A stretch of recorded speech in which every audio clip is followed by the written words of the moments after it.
bawat Pilipino at magbibigay ng tamang impormasyon para sa tahimik at maayos na Pilipinas. Police News Network, alagad ng batas, tagapagtaguyod ng balitang pulis, sandigan ng mamamayan, patnubay ng katotohanan. Kampo Krame, maghahatid ng pinakahuling kaganapan at nagbabagang balita. Ito ang PNN Police News Network. At ngayon, ang inyong mga tagapagbalita. Magandang araw, bagong Pilipinas. Kami ang inyong alagad ng batas, tagataguyod ng Balitang Pulis. Ako po si Patrolman Lubimir Julian, maghahatid sa inyo ng tamang balita, kwento ng pulis at serbisyo para sa mamayan, at ito ang PNP News Online, ang pangunahing balita ng Police News Network, alagad ng batas, tagataguyod ng Balitang Pulis.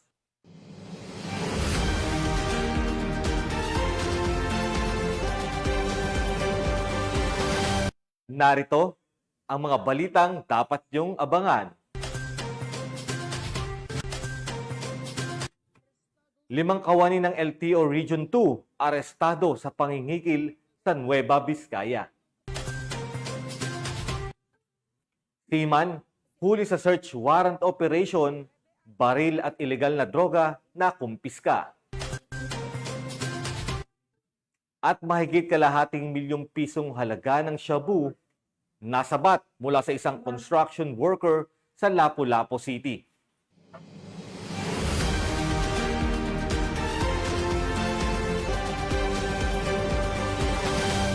Narito ang mga balitang hatid ng ating PNN correspondents mula sa iba't ibang panig ng bansa.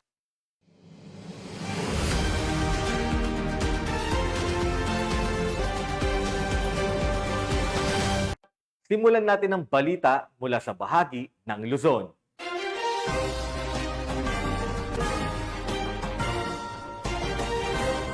Arestado ang 25 anyos na lalaki sa bypass operation ng Rosario PNP sa Rosario, La Union. Muling pinatunayan ng kapulisan ang kanilang mahigpit na kampanya kontra droga. Ang balitang ito ay hatid ni Police Corporal J.R. Del Mendo. Arestado ang isang 25 anyos na lalaki sa isinagawang anti-illegal drug bypass operation ng mga membro ng Rosario Municipal Police Station sa bayan ng Rosario, La Union. Narekobre sa nasabing operasyon ang 1.6 grams ng hinihinalang shabu na nakapaloob sa 3 transparent plastic sachet na nagkakahalaga ng 10,800 pesos. Maliban dito, kasama rin sa mga ebidensyang nakuha ang isang peraso ng genuine 1,000 peso bill na nagsilbing bypass money, isang unit ng cellphone at isang lighter. Isinagawa naman ang markings at inventory sa mga nakumpiskang ebidensya sa mismong lugar ng operasyon sa presensya ng suspect at ng mga mandatory witnesses. Ang suspect ay nahaharap ngayon sa kasong paglabag sa Republic Act 9165 o ang Comprehensive Dangerous Drugs Act of 2002. Mula dito sa Ilocos Region, ako ang inyong PNN correspondent, Police Corporal J.R. Del Mendo, alagad ng batas, tagataguyod ng Balitang Pulis. Maraming salamat, Police Corporal Del Mendo. Naaresto ng Abra PNP ang top 8 most wanted person sa kasong statutory rape. Patuloy ang pagtutok ng mga otoridad sa kanilang tinuguriang most wanted sa kanilang lugar. Ang report mula kay Police Master Sergeant J.R. Junicio. Matagumpay ang isinagawang operasyon sa pangunguna ng Provincial Intelligence Unit ng Abra Police Provincial Office, katuwang ang 1504th Mobile Force Company ng Regional Mobile Force Battalion 15 at 1st Abra Provincial Mobile Force Company matapos maaresto ang tinaguriang top 8 most wanted person ng Abra Police Provincial Office sa Bangged Abra nito lamang Setyembre taong kasalukuyan. Ayon kay Police Colonel Charles Dumalig, Provincial Director ng Abra Police Provincial Office, inaresto ang suspect sa bisa ng warrant of arrest sa kasong statutory rape in relation to RA 7610 na inilabas ni Judge Cristina Vergara Astudillo ng Regional Trial Court Branch 58, Bukay Abra noong Agosto 27, 2025 na walang nirekomendang piyansa. Pagkatapos basahan ng kanyang mga karapatan sa salitang kanyang naiintindihan, ay agad namang dinala ang nasabing suspect sa Abra Police Provincial Office para sa tamang dokumentasyon bago ito i-turn over sa kaukulang korte. Ang matagumpay na operasyong ito ay patunay lamang na seryoso ang ating kapulisan na tugisin at panagutin ang mga nagkasala sa batas para sa mas ligtas at bagong Pilipinas. Mula dito sa Police Regional Office Cordillera, ako ang inyong PNN Correspondent, Police Master Sergeant J. Fulgencio, alagad ng batas, tagataguyod ng Balitang Pulis. Maraming salamat, Police Master Sergeant Dionisio. Dinakip ang 5 kawani ng LTO Region 2 sa entrapment operation ng PNP Nueva Vizcaya. Isang malino na babala ito laban sa katiwalaan sa pamahalaan. Yan ang tinutukan ni Patrolwoman Rochelle Ledesma. Sa isang entrapment operation ng mga kapulisan sa lalawigan ng Nueva Vizcaya, ang 5 kawani ng Land Transportation Office Region 2 matapos maaktuhang tumatanggap ng pera kapalit ng umano'y lagay para sa pag-release ng isang impounded na sasakyan dakong alas 6 ng gabi noong ika-1 ng Setyembre taong kasalukuyan sa bayan ng Bambang, Nueva Vizcaya. Kinilala ang mga inarestong suspect na sina alias Ben, 36 na taong gulang binata, residente ng Makati City. Alias Josh, 29 na taong gulang may asawa, taga Caloocan City. Alias Manuel, 35 taong gulang binata, residente ng Quezon City. Alias Fer, 39 na taong gulang may asawa, taga La Union at itinuring na team leader. At alias Mab, 42 taong gulang may asawa at residente ng Tugigraw City, Cagayan, na pawang mga aktibong empleyado ng LTO Region 2. Nag-ugat ang operasyon mula sa reklamo ng walk-in complainants na dumulog sa Nueva Vizcaya Police Provincial Office na kung saan ay humingi umano ng grupo ng halagang 200,000 piso kapalit ng pag-release ng isang impounded van o 25,000 piso bilang panimulang settlement. Liban dito ay lumabas pa na may umiiral umanong buwanang lagayan kung saan sinisingil ang complainants na nagkakalaga ng 1,000 kada unit at 2,000 kada van na may green plate kapalit ng umano'y proteksyon at di paggalaw ng operasyon. Dahil dito agad ikinasa ng Bambang Police Station ang entrapment operation katuwang ang Nueva Vizcaya Provincial Intelligence Unit at sa pagkikipag-ugnayan sa Department of Transportation Cordillera Administrative Region.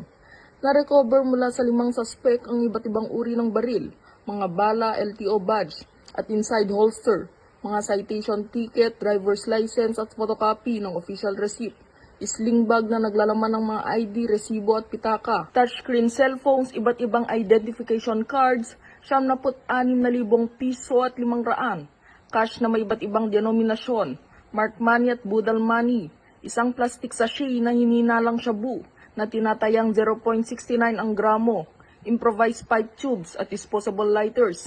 Maharap ang 5 kawani sa mga kasong paglabag sa Republic Act 3019 o Anti-Graft and Corrupt Practices Act, paglabag sa Republic Act 6713 o ang Code of Conduct and Ethical Standard for Public Officials and Employees at RA 9165 o ang Comprehensive Dangerous Drug Act of 2002. Pinuri ni Police Brigadier General Roy B. Pareña, Regional Director ng Police Regional Office 2, ang mga operatiba sa matagumpay na pagkahuli sa mga suspect. Kanya ring hinikayat ang iba't ibang ahensya ng pamahalaan at mamamayan na makipag-ugnayan sa mga kapulisan upang masawata ang mga kaparehong pangyayari. Ang matagumpay na operasyon ay patunay ng patuloy na pagsusumikap ng PNP laban sa katiwalian at kriminalidad bilang tugon sa 7-point agenda ng ating Chief PNP sa ilalim ng Enhanced Managing Police Operations. Mula dito sa Lambak ng Cagayan, ako ang inyong Police News Network Correspondent, Patrolwoman Ledesma, alagad ng batas, tagataguyod ng Balitang Pulis. Maraming salamat, Patrolwoman Ledesma. Huli ang isang seaman sa isinagawang search warrant operation ng Tarlac PNP matapos mahulihan ang hinihinalang illegal na droga at baril. Mahigpit na pagbabantay ang isinagawa upang matigil ang paglaganap ng illegal na droga. Nakatutok dyan si Police Corporal Giselle Rivera. Isa Isang seaman ang naaresto sa isinagawang search warrant operation ng Tarlac PNP matapos mahulihan ng hinihinalang iligal na droga at baril na may lamang bala sa bayan ng La Paz, Tarlac. Kinilala ang sospek na si alias Marlito, 59 anyos, residente ng nasabing lugar. Ang naturang operasyon ay sinagawa ng pinagsanib na pwersa ng La Paz Municipal Police Station, Intelligence and Operations Section ng Regional Intelligence Division 3 at Provincial Intelligence Unit ng Tarlac Police Provincial Office ang implementasyon ng search warrant sa tahanan ng akusado. Nasamsam sa operasyon ang isang homemade caliber 22 revolver na may 5 bala, 5 sachet ng hinihinalang shabu na tumitimbang ng tinatayang 13 gramo at may halagang mahigit 88,000, 2 airgun, 5 patalim at cash na nagkakahalaga ng 21,700. Kasalukuyan ng nasa kustudiyan ng mga otoridad ang akusado at mahaharap sa kasong paglabag sa Republic Act 10591 o Comprehensive of Firearms and Ammunition Act at RA 9165 o Comprehensive Dangerous Drugs Act of 2002. Ito ay patunay na mahigpit ang pagpapatupad ng 7-point agenda ng hepe ng pambansang pulisya, Police Lieutenant General Jose Melencio Nartates Jr., ang pinaigting na kampanya kontra iligal na droga at ang tuloy-tuloy na kampanya laban sa loose firearms. Mula dito sa Police Regional Office 3, ang inyong PNN Correspondent, Police Corporal Giselle V. Rivera, alagad ng batas, tagataguyod ng Balitang Pulis. Maraming salamat, Police Corporal Rivera. Nasabat sa bypass operation ng General Trias PNP ang isang improvised na baril at tinatayang illegal na droga. Patuloy na pinaigting ang operasyon ng krimen sa rehiyon. Ang balitang ito ay hatid ni Patrolman John Lawrence Ilagan. Lalaking hinihinalang tulak ng ilegal na droga sa ikinasang bypass operation ng General Trias Component City Police Station sa Barangay Manggahan, General Trias, Cavite. Kinilala ni Police Lieutenant Colonel Bismarck S. Mendoza, hepe ng naturang istasyon, ang suspect na si alias Esmigol, residente rin ng nasabing barangay. Sa koordinasyon ng Philippine Drug Enforcement Agency, matagumpay na isinagawa ng mga tauhan mula sa Warrant Section ng General Trias Police Station ang operasyon na nagresulta sa pagkakaaresto ng suspect, kabilang sa mga nakumpiskang ebidensya ang 3 heat-sealed transparent plastic sachet na naglalaman ng hinihinalang shabu, isang improvised na baril na walang serial number at 3 pirasong bala ng caliber 38. Ang mga nakumpiskang droga ay dadalhin sa Provincial Forensic Unit sa Imus City para sa laboratory examination, habang ang baril at mga bala ay isasailalim naman sa ballistic examination.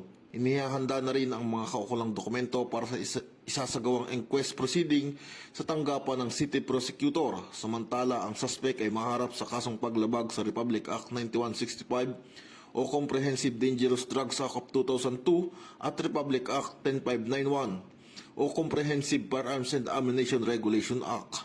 Mula dito sa Calabarzon, ako ang inyong PNN Correspondent, Patrolman John Lawrence B. Ilagan, alagad ng batas, tagataguyod ng Balitang Pulis. Maraming salamat, Patrolman Ilagan. Arestado ang 8 katao sa iligal na pagtatapon ng basura sa bayan ng San Andres, Catanduanes. Magbabalita dyan si Police Staff Sergeant Tadeos Quintana. 8 katao ang naaresto matapos maaktuhan sa iligal na pagtatapon ng basura gamit ang isang truck sa boundary ng Barangay Bislig at Barangay Codon, San Andres, Catanduanes, bandang alas 10 ng umaga nito lamang Setyembre 1 taong kasalukuyan. Sa ilalim ng pamumuno ni Police Major Francis Tabo, the first Chief of Police ng San Andres MPS, agad na nagsagawa ng investigasyon ang mga kapulisan at nagsuri ng CCTV footage upang matukoy ang may-ari ng truck. Dakong alas 5 ng hapon, sa tulong ng mga residente, isinagawa ang hot pursuit operation na nagresulta sa pagkakadakip ng mga sospek. Ang mga naaresto ay naharap sa paglabag sa Republic Act No. 9003 o Ecological Solid Waste Management Act of 2000 at sa mga lokal na ordinansa kaugnay sa tamang pagtatapon ng basura.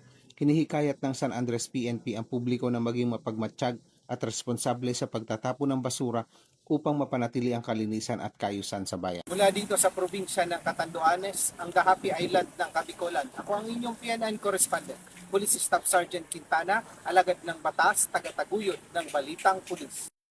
Maraming salamat, Police Staff Sergeant Quintana. Tunghayan naman natin ang mga balita mula sa Visayas.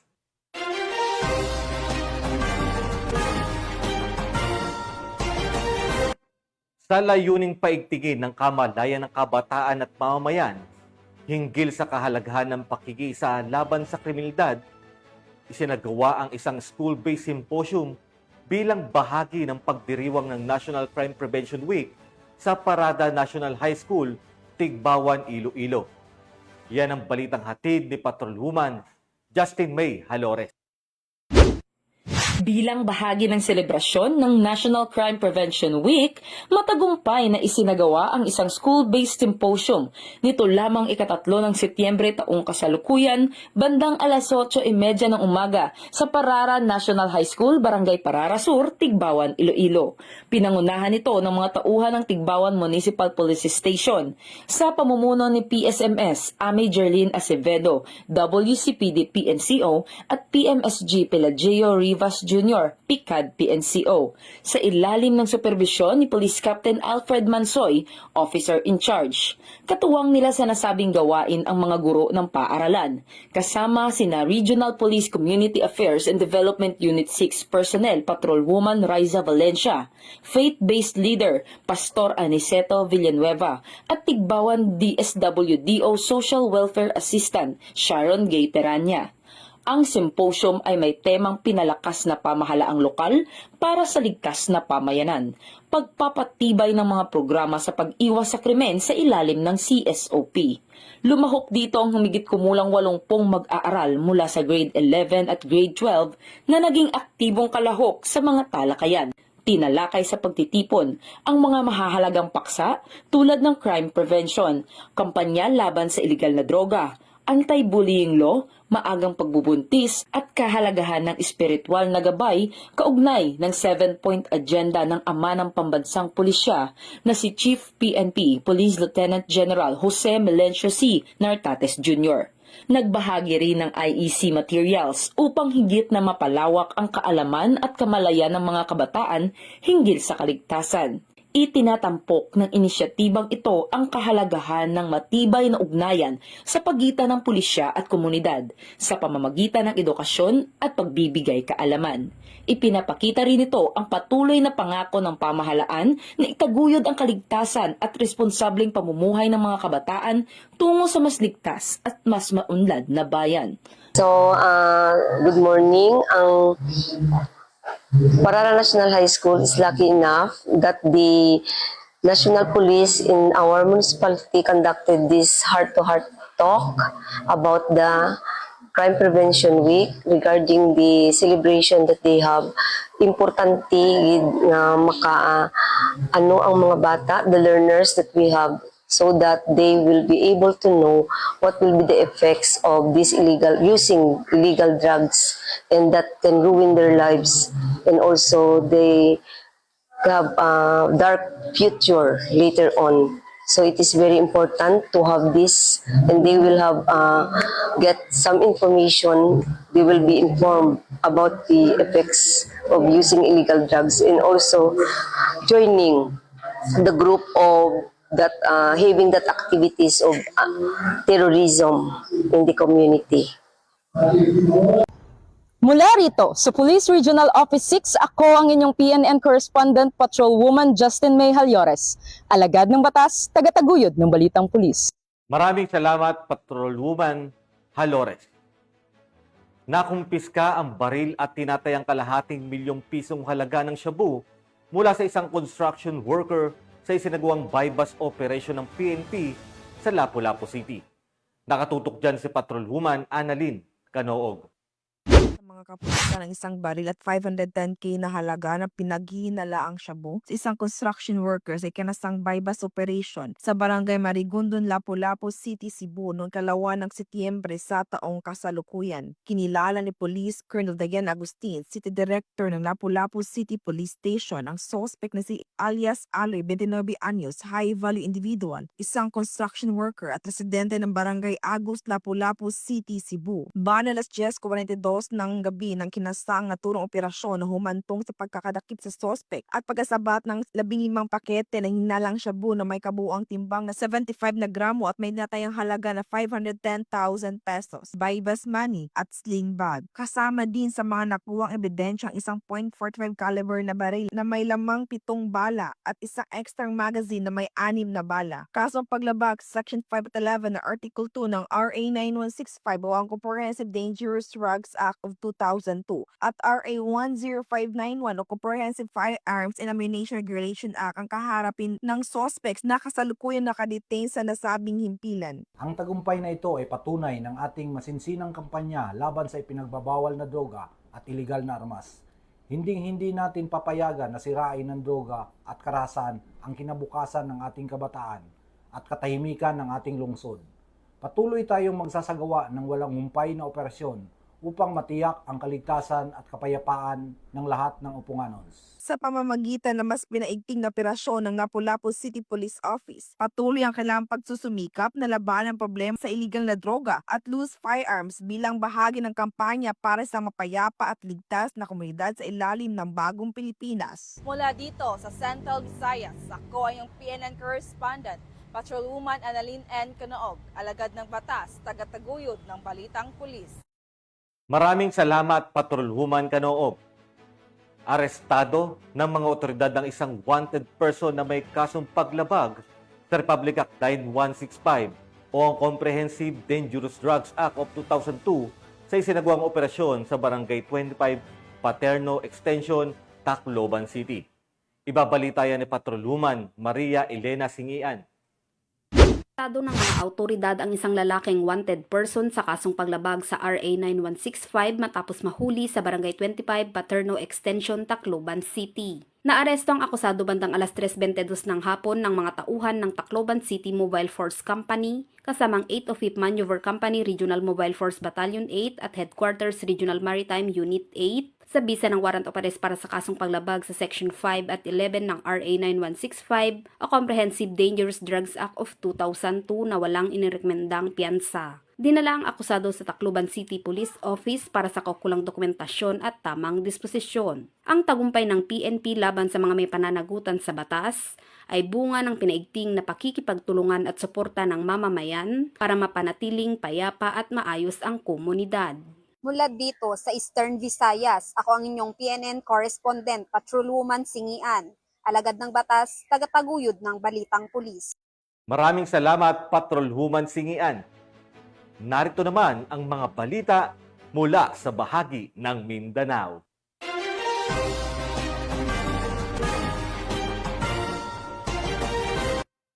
Bumagsak sa kamay ng mga otoridad ang top 1 most wanted person sa lalawigan ng matapos itong ang matagumpay na operasyon ng kapulisan. Kaugnay nito na may kaso siyang rape. Ang balita mula kay Patrolwoman Luis Mariconde. Arestado ang top 1 most wanted person sa isinagawang manhunt operation ng Naval MPS, Biliran PPO-PIO at Tukuran Municipal Police Station, Zamboanga del Sur, bandang alas 3 ng hapon nito lamang ika-3 ng Setyembre taong kasalukuyan. Kinilala ni Police Major Sherwin Amando L. Machete, acting COP ng Naval MPS, ang suspect na si alias Yanyan, 41 anyos, may asawa, ice cream vendor at residente ng Villa Consuelo, Naval Biliran. Mahaharap ang suspect sa kasong rape sa ilalim ng Article 266-A ng RPC at Criminal Case Number 16773-2K23 na inihain ni Honorable Cholin May Ruiz Bonbon, Acting Presiding Judge, Branch 22 RTC, Pagadian City, Zamboanga del Sur, noong March 8, 2023 na walang inirekomendang piyansa. Kasalukuyang nasa kustudiya na ng Naval Municipal Police Station ang suspect para sa maayos na dokumentasyon at tamang disposisyon. Patuloy na paiigtingin ng PNP ang pagpapatupad ng batas upang makamit ang mapayapa, maayos at ligtas na bansa para sa mas maunlad na bagong Pilipinas. Mula dito sa Zamboanga Peninsula, ako ang inyong PNN correspondent, Patrolwoman Luis Mariconde, alagad ng batas, tagataguyod ng balitang pulis. Maraming salamat, Patrolwoman Conde. Arestado ang isang newly identified drug suspect matapos makumpiskahan ng illegal na droga at baril sa isinagawang operasyon ng mga otoridad sa lalawigan ng Bukidnon. Magbabalita dyan si Patrolwoman Rena Celestine Sendrijas.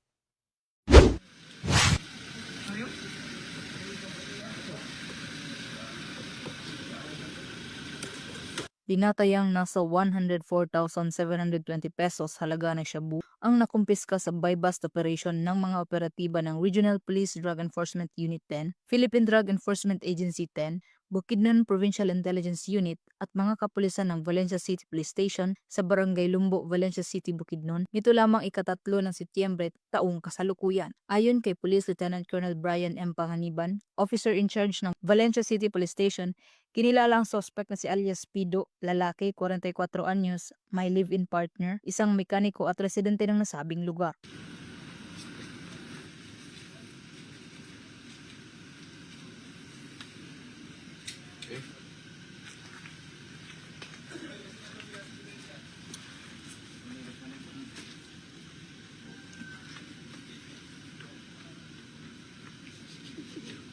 Na-recover mula sa suspect ang mga pakete ng hinihinalang shabu na may standard drug price na 104,720 pesos, isang 500 peso bill na ginamit bilang buy-bust money, isang unit ng 45 caliber firearm at iba pang mga non-drug items. Mahaharap ngayon ang suspect sa kasong paglabag sa RA 9165 o Comprehensive Dangerous Drugs Act of 2002 at RA 10591 o Comprehensive Firearms and Ammunition Regulation Act.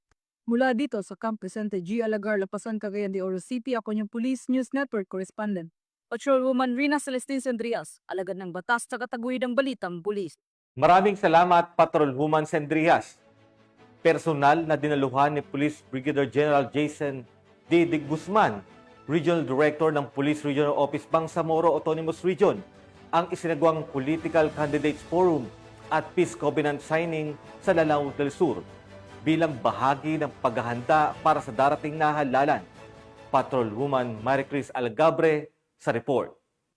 Personal na dinaluhan ni Police Brigadier General Jason C. de Guzman, Regional Director ng PROBAR, ang isinagawang Political Candidates Forum at Peace Covenant Signing para sa kauna-unahan at nalalapit na BARM Parliamentary Election na ginanap sa Marawi City, Lanao del Sur. Nito lamang ika-3 ng Setyembre taong kasalukuyan. Nakiisa sa naturang aktibidad si Lanao del Sur Provincial Election Supervisor Attorney Reynold Macarambon, katuwang ang Armed Forces of the Philippines, Lanao del Sur PNP Local Government Unit at Marawi City Election Officer. Dumalo din sa forum ang mga tumatakbong kandidato para sa lokal na posisyon, mga leader ng komunidad at mga kinatawan mula sa iba't ibang sektor. Bahagi ng programa ang paglagda ng Peace Covenant kung saan nangako ang mga kandidato na magpapanatili ng kapayapaan, igagalang ang resulta ng eleksyon at iiwas sa paggamit ng karahasan o pananakot laban sa kanilang mga kalaban sa politika upang may taguyod ang mapayapa at maayos na halalan sa darating na eleksyon sa rehiyon. Sa pagtatapos ng aktibidad, nagkaisang mga dumalo sa panawagang gawing inspirasyon ang halalan upang may taguyod ang bagong Pilipinas, isang bansa kung saan namamayani ang kapayapaan, pagkakaisa at malinis na pamamahala. Mula rito sa Rio ng Bangsamoro, ako ang inyong PNN Correspondent, Patrolwoman Maricris Algabre, alagad ng batas, tagataguyod ng balitang pulis. Maraming salamat, Patrolwoman Algabre. At yan ang mga balitang nakalap ng ating PNN correspondents mula Luzon, Visayas at Mindanao. Sa ngalan ng pamunuan ng Philippine National Police, sa paunggunan ni Acting Chief PNP Police Lieutenant General Jose Melencio Nartates Jr. at sa paumuno ni President Ferdinand Bongbong Marcos Jr., kami ay maglilingkod sa bawat Pilipino at magbibigay ng tama at balanseng balita. Mula rito sa tanggapan ng tagapag-ugnay ng pambansang pulisya, ako ang inyong alagad ng batas, tagataguyod ng balitang pulis.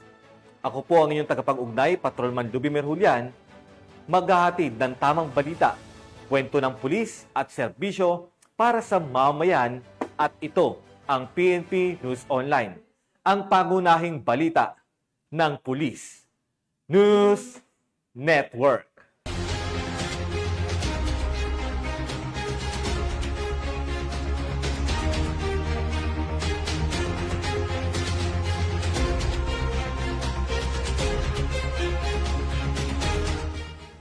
Police News Network, alagad ng batas, tagapagtaguyod ng balitang pulis.